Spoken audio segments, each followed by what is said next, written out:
Halo, Assalamualaikum warahmatullahi wabarakatuh. Sebelumnya saya ingin mengucapkan selamat menunaikan ibadah puasa, khususnya untuk Pak Ari Muhardono selaku dosen pengampu mata kuliah Sistem Informasi Manajemen, dan untuk teman-teman semua. Di kesempatan hari ini, saya dari kelompok 6 berkesempatan mempresentasikan hasil diskusi kami tentang materi eksekutif informasi sistem, yang dimana saya di sini sebagai moderator dari kelompok 6. Sebelumnya, perkenalkan dulu, nama saya Husain Khalid, dan anggota dari kelompok 6 ada Dita Ramadhani selaku presentator pertama, yang kedua ada Melika selaku presentator kedua, yang ketiga ada Natania selaku presentator ketiga, dan yang terakhir ada Marisa Azhara presentator keempat. Nah, apa sih eksekutif informasi sistem itu?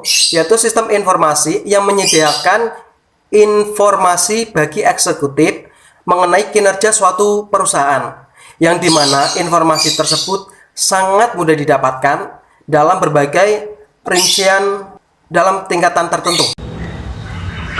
Peranan eksekutif dalam perusahaan.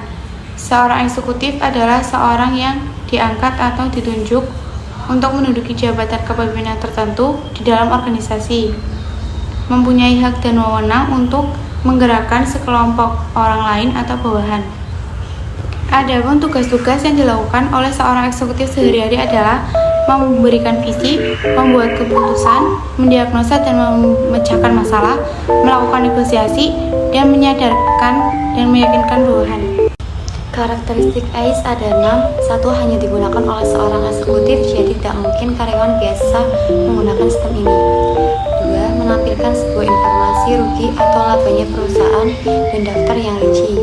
3. Menampilkan laporan kinerja pegawai. 4. Memberikan beberapa alternatif untuk mengambil keputusan. 5. Menampilkan tingkat kepuasan pelanggan akses yang mudah dan cepat. 6. Biasanya menampilkan laporan berupa grafik. Konsep-konsep dasar manajemen AIS ada 3. Yang pertama, manajemen by extension. Tampilan layar yang digunakan oleh eksekutif sering menyertakan manajemen by extension, yaitu perbandingan antara kinerja yang dianggarkan dengan kinerja aktual. Yang kedua, mental model. Peran utama AIS adalah membuat sintesa atau menyaringkan data dan informasi bervolume besar untuk meningkatkan penggunaannya, untuk memutuskan tindakan yang perlu diambil, dan untuk mengendalikan pelaksanaannya. Yang terakhir, critical success factor.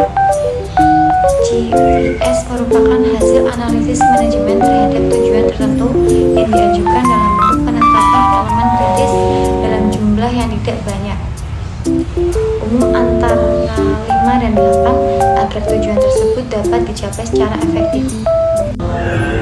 Adapun tugas-tugas yang dilakukan oleh seorang eksekutif sehari-hari adalah: yang pertama, mendeteksi ancaman keamanan data, yaitu pahami tanda-tanda keamanan data yang terancam dan tindakan awal dari ancaman.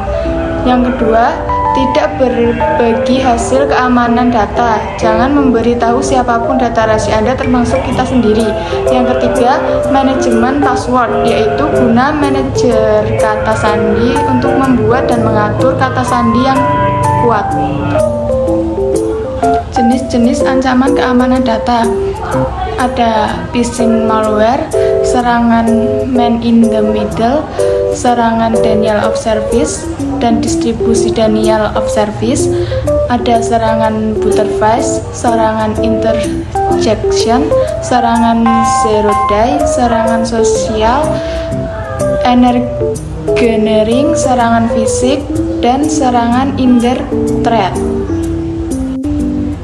Metode proteksi data ada 3, yaitu yang pertama, ekskripsi data, yaitu proses memprovokasi informasi tertentu menjadi kode ekskripsi yang sulit untuk dimengerti oleh orang yang tidak memiliki kode ekskripsi. Yang kedua, ada pematuhan aksen pengguna, yaitu monitor siapa yang menggunakan sistem dan aplikasi, apa yang mereka lakukan, dan kapan mereka melakukannya. Yang ketiga ada faktor autentikasi, yaitu lapisan tambahan keamanan yang meminta pengguna masuk informasi lain seperti kode SMS dan sidik jari sebelum masuk ke aplikasi.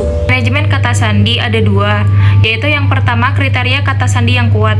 Kata sandi yang kuat mengandung karakter unik seperti angka, huruf kecil, huruf besar. Juga sandi yang kuat tidak mengandung informasi pribadi atau mudah ditebak. Yang kedua, manajemen kata sandi. Manajer kata sandi memungkinkan Anda mengatur kata sandi yang berbeda untuk akun yang berbeda, tanpa harus mengingat banyak kata sandi yang kompleks. Keamanan email. Yang pertama, spam filtering. Filter spam email yang terkadang berisi pesan berbahaya atau penipuan. Yang kedua, jangan tidak sengaja menyebarkan informasi pribadi. Tidak pernah mengirim data pribadi melalui email, termasuk nomor kartu. Yang ketiga, firmware pembaruan. Pembaruan firmware secara reguler meningkatkan keamanan aplikasi email